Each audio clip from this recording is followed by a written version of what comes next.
M I clear with this point? मजा आ रहा है? अच्छा जी, चले जी, शुक्र है आपने गॉट इट कर लिया ये पॉइंट। तो अब हम इसके अलग अलग क्लिनिकल फीचर्स देखते हैं। डॉक्टर साहबा, हाँ तो एब्जॉर्प्शन, नहीं नहीं नहीं नहीं, आयरन की एब्जॉर्प्शन, देखिए आयरन के हमारी बॉडी में स्टोरेजेस भी तो है ना। फौरी तौर पे हम बात कर रहे हैं कि सबसे पहले एनीमिया किस में डेवलप होगा, तो सबसे पहले एनीमिया की जो कंप्लेन आएगी वो आपके पास अल्सरेटिव कोलाइटिस में अर्ली आएगी ना। अर्ली कंप्लेन जो आएगी एनीमिया की वो किस में आएगी? अल्सरेटिव कोलाइटिस में, क्योंकि उसका ब्लड लॉस हो रहा है, ब्लडी डायरिया हो रहा है उसको। कॉर्न डिजीज में ब्लडिंग ब्लीडिंग जो है वो कॉमन नहीं है ना। तो कॉर्न डिजीज में अगर एनीमिया होगा तो वो लेटर एजेस में होगा, सिवियर केसेस में होगा। ठीक है, एक्टिव ब्लड लॉस जो हो रहा है वो किस में हो रहा है? अल्सरेशन में हो रहा है, अल्सरेटिव कोलाइटिस में हो रहा है। अब पॉइंट क्लियर हुआ है आपका ये एनीमिया वाला?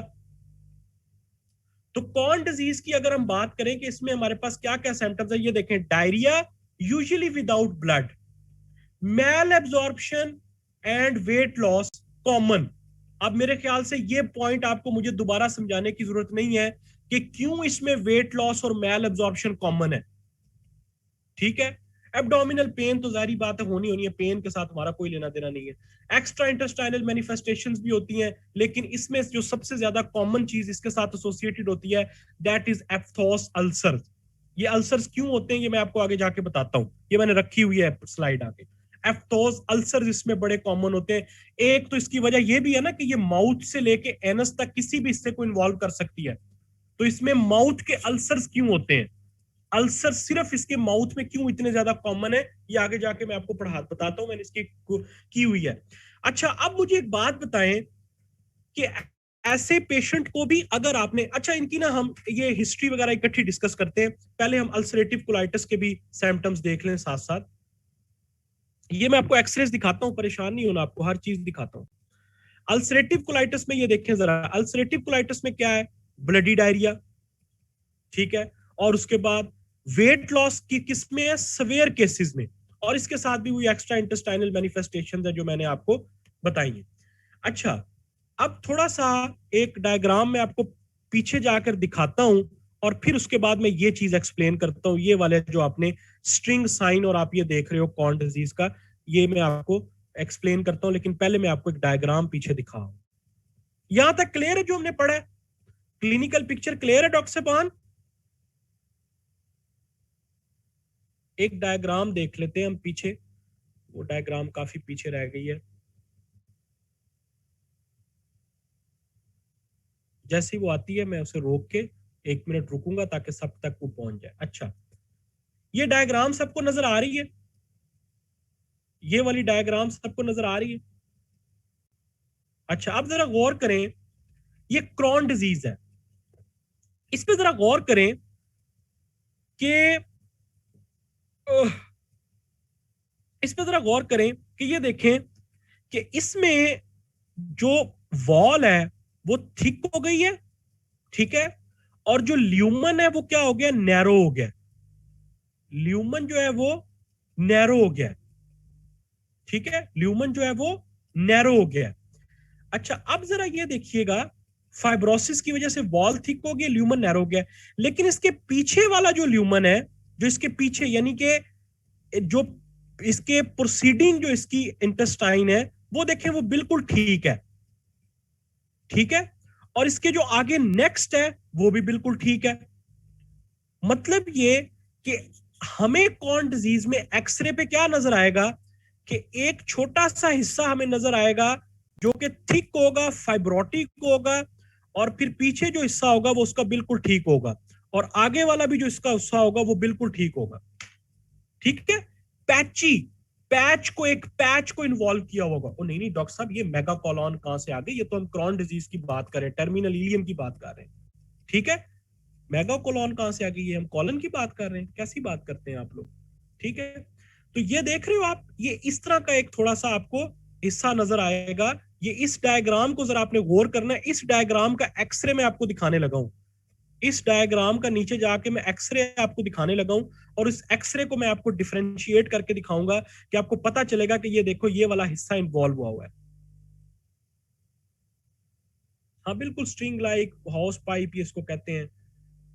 ये आपकी पैथो की बातें हैं सारी। असल में अभी मैं आपको वो एक्सरे दिखाना चाह रहा हूँ, एक्सरे के लिए मैंने आपको डायग्राम दिखाई है, क्योंकि एक्सरे आपको क्रॉन डिजीज का एक्सरे इतना वाजे नजर आता है, इतना वाजे क्लियर होता है ना कि आपकी सोच है। एक्सरे करवा लें या आप एमआरआई करवा लें, भाई भाई भाई किधर जा रहे हो, रुको।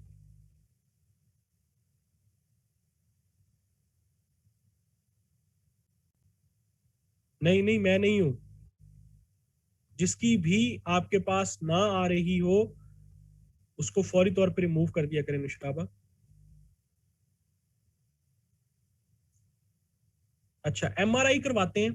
अब ये जरा ये देखिएगा एक पेशेंट की एमआरआई को। अब देखिएगा जरा, अब मुझे बताएं, इस हिस्से के ऊपर जरा गौर करें। ये देखो जरा, मैं इसको एक्सप्लेन करता हूं। ये देखो, ये यहां से लेकर यहां तक देखो फाइब्रोटिक है, ये टर्मिनल इलियम है। पीछे वाली देखो बिल्कुल ठीक है और डायलेटेड है। पीछे वाली देखो बिल्कुल ठीक है और डायलेटेड है, ये वाला हिस्सा। फिर उसके बाद देखो यहां से लेकर यहां तक फिर फाइब्रोटिक है, ठीक है। और फिर ये वाला हिस्सा देखो फिर बिल्कुल ठीक है। समझ रहे हो मेरी बात को? ये मैं इसको रिमूव करके फिर आपको दिखाता हूं। ये देखना जरा, ये देखो, ये वाला हिस्सा देखो फाइब्रोटिक है, उसके बाद पीछे वाला हिस्सा देखो डायलेटेड है, बिल्कुल डायलेटेड है, बिल्कुल ठीक है, डायलेट हुआ हुआ है। ये वाला हिस्सा नैरो हुआ हुआ है, फाइब्रोटिक फाइब्रोसिस में से नैरो है। ये वाला हिस्सा डायलेटेड है। फिर जो हिस्सा कॉर्न डिजीज ने इन्वॉल्व किया हुआ है वो फिर थोड़ा सा नैरो है, फिर थोड़ा सा नैरो है। उसके बाद वाला हिस्सा फिर देखो डायलेटेड है। मतलब ये कि जिस हिस्से को उसने इन्वॉल्व किया हुआ है वो नैरो है, उसके बाद जो हिस्सा ठीक है वो डायलेटेड है, फिर उसके बाद जो हिस्सा इन्वॉल्व है वो फिर नैरो है, फिर डायलेटेड है। ऐसे ये एक पैच को, ऐसे स्किप लीजन्स को इन्वॉल्व कर रही है। देख रहे हो, नजर आ रहा है इसमें? ये एमआरआई में नजर आ रही है, देखो। ये देखो, पहले नैरो हिस्सा, नैरो, फिर उसके बाद ये डायलेटेड, ये डायलेटेड, ये खाली खाली डायलेटेड, फिर उसके बाद ये देखो नैरो, और फिर उसके बाद ये देखो डायलेटेड। मैं इनके कलर चेंज कर देता हूं। ये देखो, ये नैरो,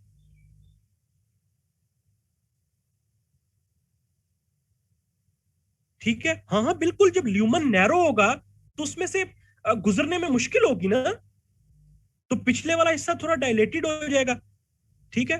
ये देखें, ये डायलेटेड हिस्सा, मैं इनको कलर डिफरेंट दे रहा हूं, रेड वाले को नैरो कर रहा हूं। ये देखो, ये फिर नैरोड हिस्सा, और फिर ये देखो फिर डायलेटेड हिस्सा।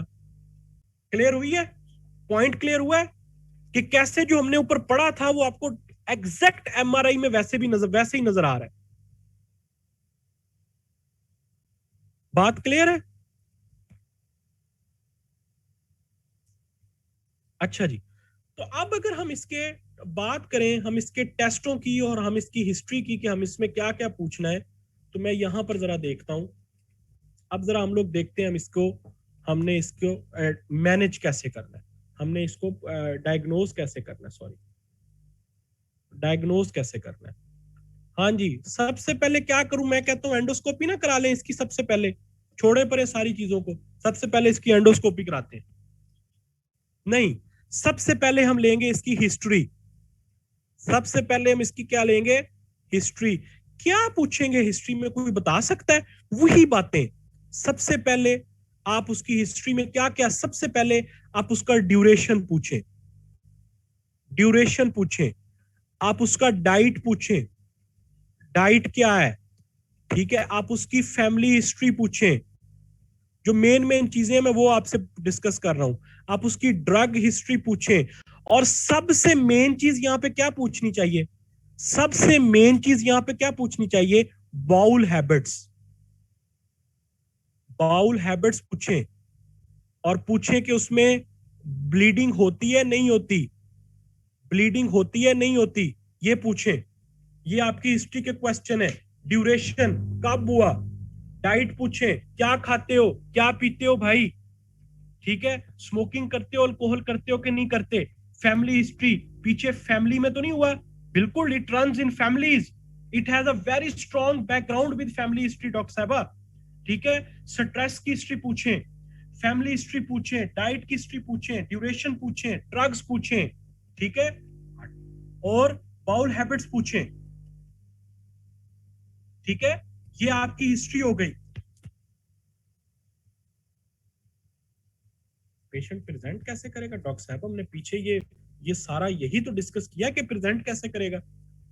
जो क्लिनिकल पिक्चर है उसमें हमने प्यारे डॉक्टर साहब यही तो प्रेजेंट किया कि कौन डिजीज का कैसे करेगा, अल्सरेटिव का कैसे करेगा, कौन डिजीज में आपका वेट लॉस, वो सारी एनीमिया चिनीमिया सारी चीजें हमने डिस्कस की है ना, वैसे ही तो पड़ेगा ना। पेन तो होनी होनी है, दर्द तो दोनों में ही है, लेकिन हमने फर्क देखना है कि फर्क किस में आया है। दर्द तो दोनों में आएगी, दोनों आएगा ऐसे पेट पकड़ के भाईजान मुझे दर्द हो रही है बहुत ज्यादा, फिर हम उसका डिफरेंस देखेंगे कि एनीमिया है या नहीं है, वेट लॉस है या नहीं है, डायरिया है, और डायरिया कौन सा डायरिया है, ब्लडी डायरिया या विदाउट डायरिया, ठीक है। क्लियर होगी बात। और जो आपको पता है, जो आपके पास अल्सरेटिव कोलाइटिस के पेशेंट होते हैं, अल्सरेटिव कोलाइटिस के पेशेंट होते हैं, उनमें कॉन्स्टिपेशन भी होती है। उनमें कॉन्स्टिपेशन क्यों होती है, कोई मुझे बता सकता है? अल्सरेटिव कोलाइटिस के पेशेंट्स के अंदर कॉन्स्टिपेशन क्यों होती है? कॉन्स्टिपेशन भी होती है, डायरिया भी होता है, दोनों चीजें होती है। कौन कौन अकलमंद मुझे बताएगा, कॉमन सेंस का स्वैव? विटामिन के की वजह से कॉन्स्टिपेशन होती है, एक्सेसिव वाटर एब्जॉर्प्शन की वजह से। क्यों? कि आपको ये पता है कि आपकी जो लार्ज इंटेस्टाइन है उसमें वाटर सबसे ज्यादा एब्जॉर्ब होता है। वाटर सबसे ज्यादा एब्जॉर्ब कहां पे होता है? वाटर एब्जॉर्प्शन लार्ज इंटेस्टाइन में। Due to slow movements of gut, due to slow movements of जो आपकी होती है लार्ज इंटेस्टाइन की इन्फ्लेमेशन की वजह से, तो कभी वहां पर जब अगर वाटर की एब्जॉर्प्शन ज्यादा हो जाए तो कॉन्स्टिपेशन होना पेशेंट को शुरू हो जाती है, और अगर वाटर की एब्जॉर्प्शन कम हो जाए, again it depends upon your food habits, कि आपने फूड कैसी ली है, फूड में लिक्विड ज्यादा लिया है कि लिक्विड कम लिया है, ये आपकी फूड हैबिट्स के ऊपर डिपेंड करता है, ठीक है। अच्छा, तो हम बात कर रहे थे हिस्ट्री की। हिस्ट्री की समझ आ गई कि क्या क्या पूछेंगे उससे? हिस्ट्री की समझ आ गई क्या क्या पूछेंगे? अच्छा, दूसरा पॉइंट हम लेते हैं। ओहो, मैंने मिटा दिया डॉक्टर साहब, सॉरी। चले हम दोबारा लिख लेते हैं यहाँ पे। हिस्ट्री में आप क्या पूछेंगे? ड्यूरेशन,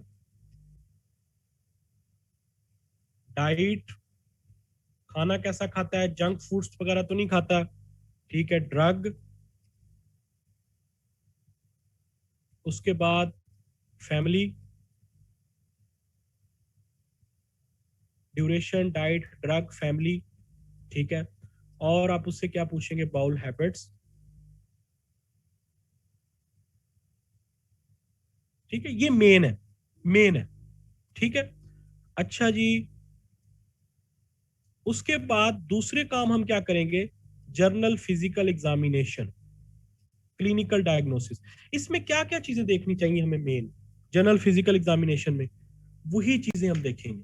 हम उसका पेलर चेक करेंगे, हम उसको उसकी आंखों का कलर चेक करेंगे, हम उसका वेट करेंगे, हम साइंस ऑफ एनीमिया देखेंगे, साइंस ऑफ मैल अब्जॉर्प्शन देखेंगे, हम उसकी स्किन पिंच देखेंगे, न्यूरोलॉजिकल सिम्टम्स देखेंगे, क्लबिंग देखेंगे, ये सारी चीजें हम देखेंगे। ओरल कैविटी को हम चेक करेंगे, सबसे बड़ी मेन चीज आपकी ओरल कैविटी को आप चेक करेंगे, ठीक है।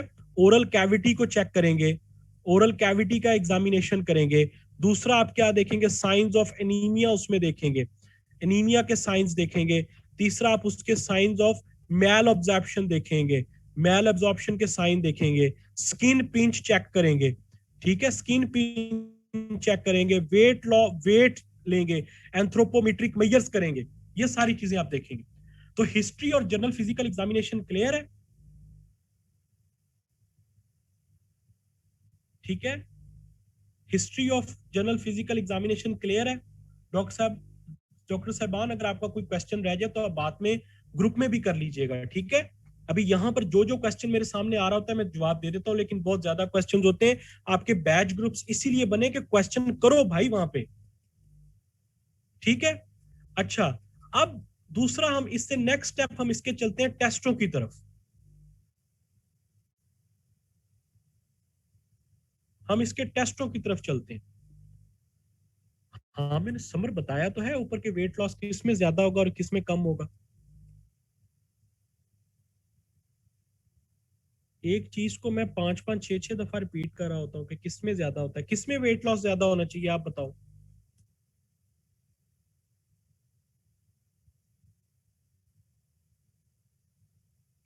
अच्छा एक और मुझे बताओ बात, कि एक और मुझे बात बताओ कि क्या ये वेट लॉस पहले दिन नहीं हो जाएगा? फॉर एग्जाम्पल एक पेशेंट है, उसको कॉर्न डिजीज स्टार्ट हुई, पहले दिन ही हो जाएगा? नहीं, वेट लॉस होने को भी टाइम लगेगा, ग्रेजुअली होता है। ये नहीं कि रात को सोया था 100 किलो वजन था और सुबह उठा है तो उसका 50 किलो हो गया है, ग्रेजुअली होता है, बहुत कम, आहिस्ता आहिस्ता आहिस्ता आहिस्ता आहिस्ता आहिस्ता। क्रॉनिक केसेस में जब पेशेंट जाता जाता है तो ग्रेजुअली होता है, लेकिन सबसे ज्यादा किस में होता है, रैपिडली किस में होता है, रैपिडली और ग्रेजुअली क्रॉन डिजीज में होता है। अच्छा जी, अब हम इसके लैब्स करवाते हैं। लैब्स में हमें क्या क्या चीजें करवाने की जरूरत है? सबसे पहला पॉइंट, हम बेसिक लैब्स करवाएंगे। बेसिक लैब्स में हमारे पास सीबीसी है। सीबीसी से हमें क्या पता चलेगा, हम डिस्कस करते हैं। सीबीसी में हमें एनीमिया के साइंस पता चल जाएंगे, एचबी पता चल जाएगी, अगर कोई एक्टिव इन्फेक्शन है तो उसका पता चल जाएगा, ठीक है। इसी तरह ईएसआर या सीआरपी से भी हमें क्या पता चलेगा, सी रिएक्टिव प्रोटीन से, कि कोई एक्टिव इन्फेक्शन है या नहीं है, ठीक है। उसके बाद हम लोग साथ में स्टूल कल्चर क्यों करवाते हैं, कि उसको कहीं क्लोस्ट्राइडम डायफिसिली का कोई इन्फेक्शन तो नहीं है। हम समझ रहे हैं ये अल्सरेटिव डिजीज है या कौन डिजीज है, मे बी उसको ये अल्सरेटिव, इसको क्लोस्ट्राइडम कोई इन्फेक्शियस डायरिया क्यों ना हो, कि मे बी इसको कोई इन्फेक्शियस सीडोमोनास कोलाइटिस हो, कोई और कोई इन्फेक्शियस डायरिया हो, इन्फेक्शन हुआ हुआ हो, तो रूल आउट द इन्फेक्शन, ठीक है। लेकिन अगर कोई आपसे ये पूछे कि इसका सबसे गोल्ड स्टैंडर्ड डायग्नोस्टिक टेस्ट कौन सा है, तो वो कौन सा है, वो कौन सा है, वो है आपकी एंडोस्कोपी विद बायोप्सी। लेकिन आप इसको सिर्फ एंडोस्कोपी ही लिखें, एक सेकंड। लेकिन एंडोस्कोपी की यहां पर हम एक नाम इसका हम चेंज कर देते हैं, होती है एंडोस्कोपी ही है, लेकिन हम इसका नाम चेंज कर देते हैं कोलोनोस्कोपी। होती है यही है, लेकिन क्योंकि कॉलन की हो रही है तो नाम चेंज कर देते हैं, सिग्माइडोस्कोपी। इसमें फिर डिफरेंट इसकी टाइप्स होती हैं, आप लोग सर्जरी में पढ़ेंगे, रिजिड होती है, फ्लेक्सिबल होती है, और एंडोस्कोपी, ठीक है। ये रिजिड फ्लेक्सिबल ये डिफरेंट टाइप्स की होती है, ठीक है, ये सर्जरी में आप लोग पढ़ोगे। अब सर थोड़ी सी हम एंडोस्कोपी देखते हैं, क्लोनोस्कोपी एंडोस्कोपी ये एक ही चीज है, क्योंकि रीजन डिफरेंट है, इस वजह से हमने उसका नाम रख दिया क्लोनोस्कोपी, सिग्माइडोस्कोपी, फंडोस्कोपी, एंडोस्कोपी। अच्छा, ये देखने से पहले हम एक दफा रिपीट कर लेते हैं ताकि हमें चीजें भूले ना। आप जरा सुनिएगा, मैं आप लोगों से पूछूंगा, एक दफा रिपीट करते हैं और फिर हम इसको आगे चलते हैं। सवाल मैं आप लोगों से करता हूं, मुझे ये बताएं कि हमारे पास दो पेशेंट्स हैं, एक अल्सरेटिव कोलाइटिस का पेशेंट है, एक कॉर्न डिजीज का पेशेंट है। वेट लॉस किसमें मार्क्ड होगा? क्रॉन डिजीज में। एनीमिया किसमें मार्क्ड होगा? अल्सरेटिव कोलाइटिस में। ब्लीडिंग किसमें हो रही होगी? अल्सरेटिव कोलाइटिस में। न्यूरोलॉजिकल सिम्टम्स किसमें हमें ज्यादा देखने को मिल सकते हैं? क्रॉन डिजीज में, ठीक है। एफ्थोस अल्सर या माउथ के अल्सर्स किसमें मोस्ट कॉमनली देखने को मिलते हैं? क्रॉन डिजीज में। Very good. अच्छा, अब ये जरा अल्सरेटिव कोलाइटिस की आप लोग एंडोस्कोपी देखिएगा। अब अल्सरेटिव कोलाइटिस में ये देखें, ये एक ऐसे पेशेंट की एंडोस्कोपी है जो शुरू शुरू में आपके पास आया है, जो शुरू शुरू में आया, अभी उसकी स्टार्ट हुई है। तो आप ये देखो कि इसमें आपको ये हल्के हल्के से देखो, कहीं कहीं पर ऐसे अल्सर से नजर आ रहे हैं, छोटे छोटे से अल्सर्स से नजर आ रहे हैं। ये कहीं कहीं पर इन्फ्लेम्ड म्यूकोजा और अल्सरेटेड म्यूकोजा नजर आ रहा है, कहीं कहीं पर नजर आ रहा है, और अभी इतना सवेयर नहीं हुआ। ये बहुत अर्ली एक पेशेंट जो आपके पास प्रेजेंट किया है उसकी एंडोस्कोपी है, ठीक है। उसके बाद एक थोड़ा सा जो उससे सवेयर है, जो लेटर एजेस में प्रेजेंट किया, जरा उसकी एंडोस्कोपी देखें, कि ये देखें इसमें देखो कितने ज्यादा अल्सर्स बने हुए हैं, और ये जो बल्जेस हैं ये क्या है, कि ये सीडोपोलिप्स, आप लोगों ने पढ़ा होगा कि आपकी अल्सरेटिव कोलाइटिस में सीडोपोलिप्स बनते हैं, और ये सीडोपोलिप्स का स्टार्ट हो गया, ये छोटे छोटे ये जो बल्ज बनना शुरू हो गए, ये सीडोपोलिप्स बनना शुरू हो गए। और इसमें देखो अल्सरेशन कितनी ज्यादा वाइड हो गई है और कितनी ज्यादा प्रोमिनेंट हो गई है। अल्सरेशन देखो वाइड और कितनी प्रोमिनेंट हो गई है, ठीक है। अब एक ऐसे पेशेंट की देखें जो कि सवेयर तरीन केस के साथ आया है, और इसमें देखें सीडोपोलिप्स का साइज कितना ज्यादा हो गया, ये देख रहे हो कितना ज्यादा साइज हुआ हुआ है।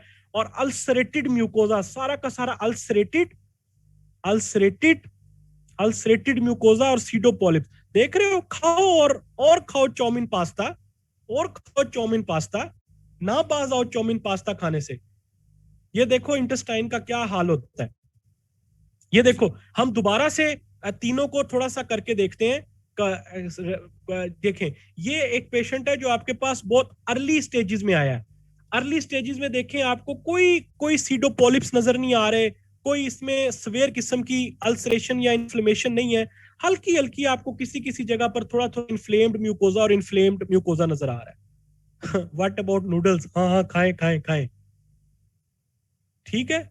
अच्छा, उसके बाद ये देखें कि आपके पास जो सेकंड पेशेंट है जो मोर सवेयर है, उसमें देखें थोड़ी सी आपकी जो अल्सरेशन है वो ज्यादा हो गई है और पॉलिप्स, हल्के हल्के पॉलिप्स बनना शुरू हो गए। लेकिन सवेयर केसेस के अंदर ये देखें कि कैसे आपका क्या हाल हुआ है। क्लियर? यहां तक बात क्लियर है?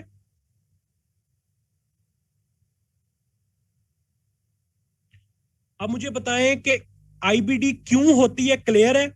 आईबीडी की क्लिनिकल जो सिम्टम्स हैं वो ठीक है। बॉडी हैबिचुअल नहीं, बॉडी हैबिचुअल क्यों होगी डाइट से? ये तो आपको लगता है कि बॉडी हैबिचुअल होगी डाइट से। बॉडी की तो अंदर ऐसी की तैसी हुई होती है, कोई हैबिचुअल नहीं होती। ये नहीं कि आप उसको सारी जिंदगी चाउमीन पास्ते खाएं तो आप हैबिचुअल हो जाए। हैबिचुअल उन लोगों की होती है जो शुरू से ही है चाउमीन पास्ते खा रहे हो, जैसे थाईलैंड में रहने वाले लोग हैं, जैसे चाइना में रहने वाले लोग हैं। आप लोग क्या सारी जिंदगी यही खाते हैं? आप लोग तो रोटी भी खा रहे होते हैं, चावल भी खा रहे होते हैं, डिफरेंट फूड खा रहे होते हैं। हाँ, हाजमूला खा लिया करें, बिल्कुल आपकी बात ठीक है। उमर कह रहा है कि सर इसका बेस्ट ये है कि हम बाद में हाजमूला खा लिया करें। तो बिल्कुल आप हाजमूला खाया करो डॉक्टर उमर, बिल्कुल ठीक हो जाओगे आप हाजमूला खाने से। ठीक है, यहां तक क्लियर है? अब हम इसकी ट्रीटमेंट की तरफ चलते हैं कि ट्रीटमेंट क्या है। अच्छा जी, तो ट्रीटमेंट की तरफ चलते हैं। ये कॉम्प्लिकेशंस वगैरह मैंने दी हुई हैं जो आप लोग देख सकते हो। ट्रीटमेंट की तरफ चलते हैं, कॉज मसला ढूंढते हैं कि इसमें मसला क्या है।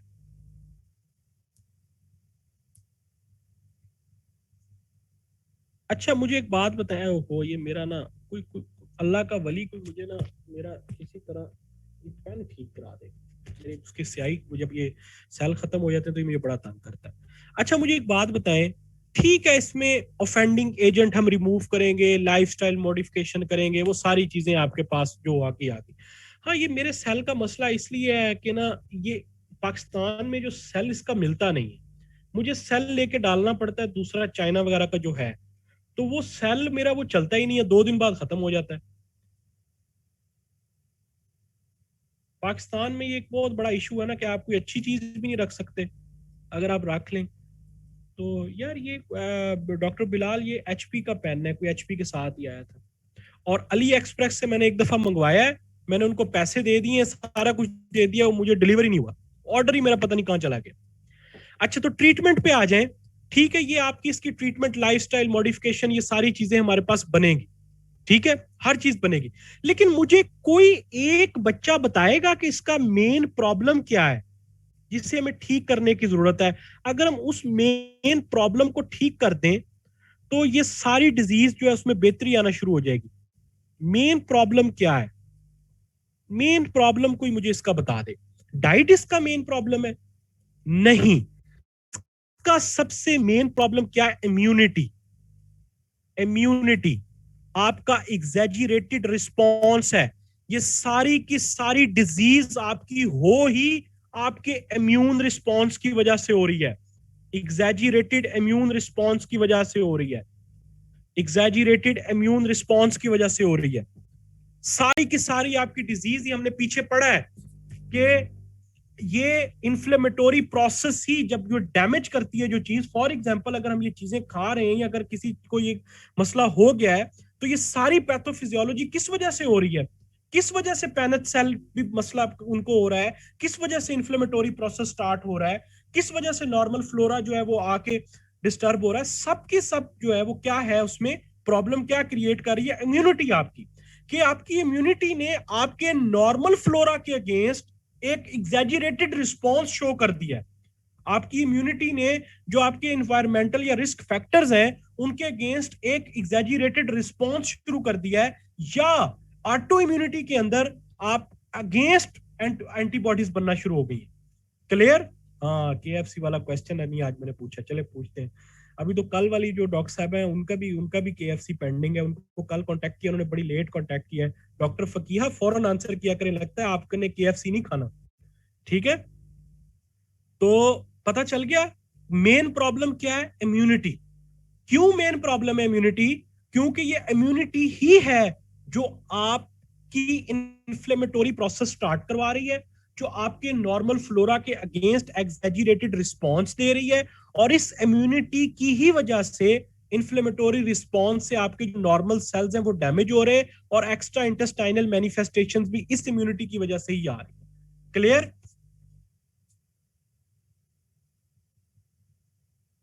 क्लियर? तो इसका हम क्या हल निकालें? इसका हम क्या हल निकालें? हम डिफरेंट लेवल्स के ऊपर इम्यूनोसप्रेसेंट्स देते हैं। इसकी जो ट्रीटमेंट है वो है इम्यूनोसप्रेसिव ड्रग्स। अब इम्यूनोसप्रेसिव ड्रग्स हमारे पास बड़ी डिफरेंट किस्म्स की हैं, वो सारी की सारी हम ड्रग्स को बारी बारी देखते हैं। सबसे पहले हमारे पास होते हैं अमाइनो सैलिसाइलेट्स। ये क्या करते हैं? तरतीब वाइज, हम लोग ये नहीं कि सारे ऑटो इम्यून ड्रग्स दे के बॉडी के बाकी भी बेड़ा गर्क करते हैं, तरतीब वाइज चलते हैं। सबसे पहले हमारे पास होते हैं सल्फासैलाजीन्स। सल्फासैलाजीन्स का काम क्या होता है कि ये प्रोस्टाग्लैंडिन्स को ब्लॉक करते हैं, जिसकी वजह से इन्फ्लेमेशन रुक जाती है, इन्फ्लेमेशन को रोकते हैं। हाँ जी, ट्रीटमेंट सेम है, क्रॉन डिजीज की भी सेम है और अल्सरेटिव कोलाइटिस की भी सेम है, दोनों में इम्यूनोसप्रेसिव एजेंट्स देते हैं। पहली आपकी ड्रग्स कौन सी हैं? वो आपकी हैं सल्फासैलाजीन्स। सल्फासैलाजीन्स क्या करती हैं कि आपके जो प्रोस्टाग्लैंडिन्स की रिलीज हो रही होती है, इंटरल्यूकन्स की और प्रोस्टाग्लैंडिन्स की जो रिलीज हो रही होती है उसे ब्लॉक करती हैं, जिसकी वजह से इन्फ्लेमेशन रिड्यूस होती है। ठीक है, फर्स्ट ड्रग आपकी जो है ना वो सल्फासैलाजीन्स है। उसके बाद आपकी नेक्स्ट ड्रग्स जो है वो आपके कॉर्टिकोस्टेरॉइड्स हैं। कॉर्टिकोस्टेरॉइड स्पेशली कोरोन डिजीज में देते हैं। अच्छा, अगर आप मुझसे ये पूछें कि अल्सरेटिव कोलाइटिस की स्टार्टिंग ड्रग कौन सी होती है, तो वो सल्फासैलाजीन होती है। अल्सरेटिव कोलाइटिस में हम स्टार्टिंग ड्रग जो है ना वो सल्फासैलाजीन से स्टार्ट करते हैं। क्रॉन डिजीज को स्टार्टिंग ड्रग जो होती है वो हम लोग आपकी कॉर्टिकोस्टेरॉइड से स्टार्ट करते हैं। ठीक है, ये जो है ना इसकी क्रॉन डिजीज की है, सीडी क्रॉन डिजीज की स्टार्टिंग ड्रग की मैं बात कर रहा हूं। आपके नॉलेज में ये इजाफा होना चाहिए, आपको पता होना चाहिए। तो कॉर्टिकोस्टेरॉइड्स हम टॉपिकली भी देते हैं, हम इसको ओरली भी देते हैं और आईवी भी देते हैं, और खास तौर पे जो ब्यूटिसिनॉइड्स हैं वो कोरोन डिजीज के लिए ड्रग ऑफ चॉइस है। ठीक है, तो अल्सरेटिव कोलाइटिस की जो स्टार्टिंग ड्रग होती है जो अल्सरेटिव कोलाइटिस में हम देते हैं वो हम देते हैं सल्फासैलाजीन्स, जो कि प्रोस्टाग्लैंडिन्स को ब्लॉक करती हैं और इन्फ्लेमेशन को रोकती हैं। जो कॉर्टिकोस्टेरॉइड्स हैं वो आपको पता है इम्यूनोसप्रेसिव है, प्रेडनिसोलोन, हाइड्रोकॉर्टिसोन, ब्यूटिसिनॉइड्स, और ये हम जो है वो क्रॉन डिजीज में देते हैं।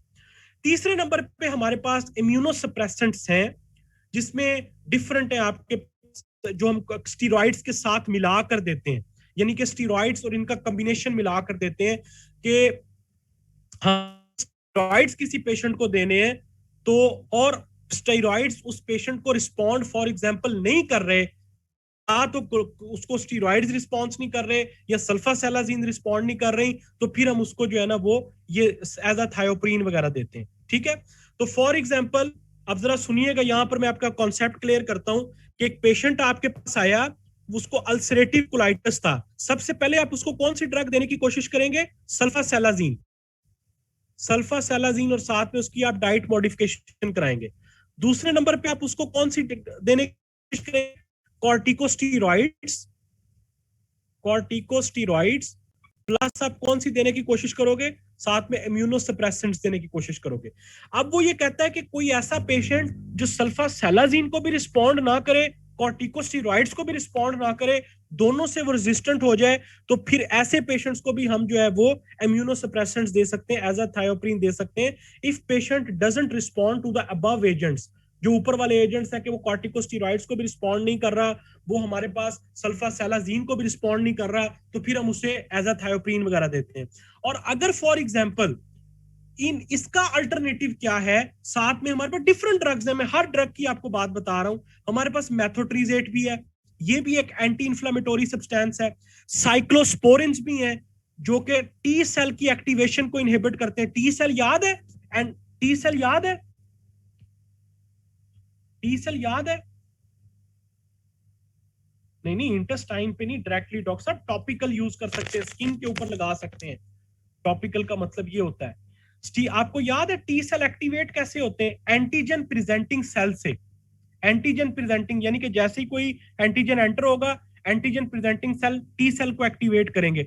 अगर हम साइक्लोस्पोरिन दे दें तो टी सेल एक्टिवेट ही नहीं होंगे, और जब टी सेल एक्टिवेट नहीं होंगे तो एक्चुअली टी सेल ही तो रिलीज कर रहे होते हैं इंटरल्यूकन्स वगैरह। ये देखें ना, ये देखें, ये देखें, ये एक एंटीजन आया, इस एंटीजन को इस एंटीजन प्रेजेंटिंग सेल ने पकड़ा और इसने आगे दे दिया टी सेल को, टी सेल को एक्टिवेट कर दिया।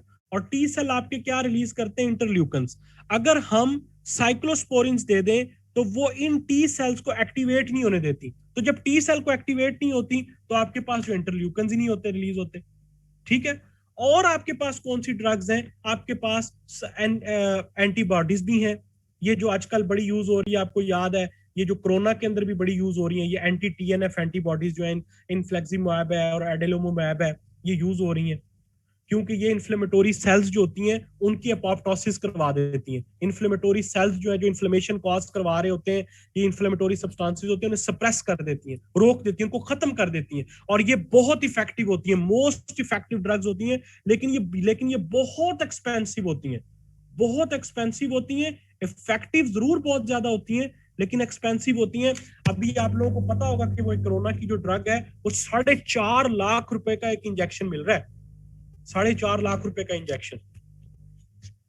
तो इनमें जो, हाँ, एक्टेमरा, सबसे जो इनमें आपके पास ड्रग्स हैं वो कौन सी हैं? सल्फासेलाजिन और कॉर्टिकोस्टेरॉइड्स हैं। तो पेशेंट को हम क्या करेंगे? हम पेशेंट को सबसे पहले एंटीबॉडीज ही ना दे दें, पेशेंट को पहले एंटीबॉडीज दे देते हैं, वो बेचारा मजदूर है, छोड़े उसको 4 लाख रुपए की मेडिसिन प्रिस्क्राइब कर दें। नहीं, हमेशा जब भी आप अपनी प्रैक्टिकल लाइफ में जाएंगे, आप पेशेंट की फाइनेंशियल स्टेटस, पेशेंट का कॉम्प्लायंस और पेशेंट की करंट कंडीशन, इन 3 चीजों को देख के मेडिसिन प्रिस्क्राइब करते हैं कि पेशेंट की फाइनेंशियल कंडीशन क्या है, पेशेंट का कॉम्प्लायंस क्या है, पेशेंट की नीड क्या है, जरूरत क्या है, और पेशेंट की उस वक्त कंडीशन क्या है, उस हिसाब से आप ड्रग देंगे। तो सबसे पहले डॉक्टर साहब कौन सी मेरे साथ बात करें? सल्फासेलाजिन, उसके बाद corticosteroids, immunosuppressants, methotrexate and cyclosporins, anti TNF और एंटीबायोटिक्स। नहीं डॉक्टर साहब, एनसेड्स का रोल इसमें इतना खास नहीं है। एनसेड्स जब एक्सटेंसिव लेवल पे इन्फ्लेमेशन हो रही हो तो एनसेड्स उसमें कुछ नहीं कर पाते। एनसेड्स जो होते हैं किसी जगह पर कोई लोकल, कोई आपकी इन्फ्लेमेशन हो गई है या कोई माइनर सी एक्यूट इन्फ्लेमेशन हो गई है तो आप उसमें एनसेड्स को चलाते हैं। लेकिन जब एक्सटेंसिव सिस्टेमिक लेवल पे इन्फ्लेमेशन हो गई हो कि आपकी आंखें भी इन्वॉल्व है, आपका यूविया भी इन्वॉल्व है, आयराइटिस भी इन्वॉल्व है, इंटेस्टाइन भी इन्वॉल्व है, तो वहां पे तो एनसेड्स देना बहुत बड़ी बेवकूफी है, क्योंकि एनसेड्स का मैकेनिज्म ऑफ एक्शन बड़ा लेट है और वो एक लोकलाइज्ड रीजन के लिए हम यूज करते हैं ज्यादातर।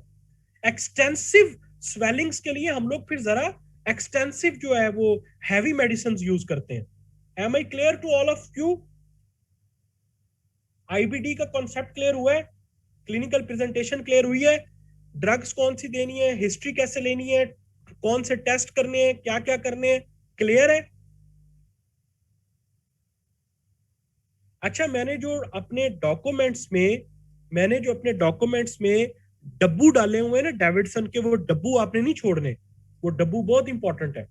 हाँ, एंटीबायोटिक सेकेंडरी इन्फेक्शन के लिए, ठीक है, एंटीबायोटिक सेकेंडरी इन्फेक्शन के लिए। डॉक्टर साहबा कह रही है कि अगर हम अभी डोजेस याद नहीं करेंगे तो हम पेशेंट को वहां पर कैसे लिख के देंगे? डॉक्टर साहबा, आप जब अपनी प्रैक्टिकल लाइफ में जाएंगी आप कहेंगी कि हम पता नहीं बुक में पढ़ते क्या रहे हैं। ये प्रैक्टिकल लाइफ तो बुक से बड़ी डिफरेंट है, इसलिए मैं आपको थोड़ा सा ना प्रैक्टिकल लाइफ की तरफ भी बताता हूँ कि पेशेंट को आपने कैसे डील करना होता है, कैसे मेडिसिन देनी होती है। आपने उसका स्टेटस चेक करें, आप उसकी हिस्ट्री लें, आप उसकी एग्जाम।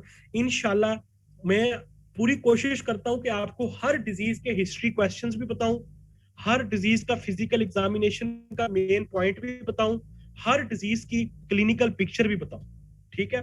अच्छा जी, एफ्थोस अल्सर्स क्यों होते हैं आपके क्रॉन डिजीज में मोस्ट कॉमन?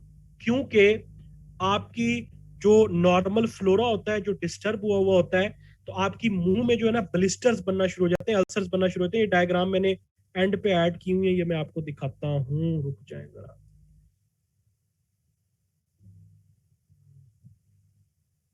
यू बायोसिस से डिसबायोसिस जब होती है ना, ये कुछ कॉजेज वगैरह दी हुई है इसमें अल्सरेटिव कोलाइटिस की, इसलिए मैंने आपको कहा कि ये कर लेना। ये देखिएगा जरा, ये है, ये डायग्राम है।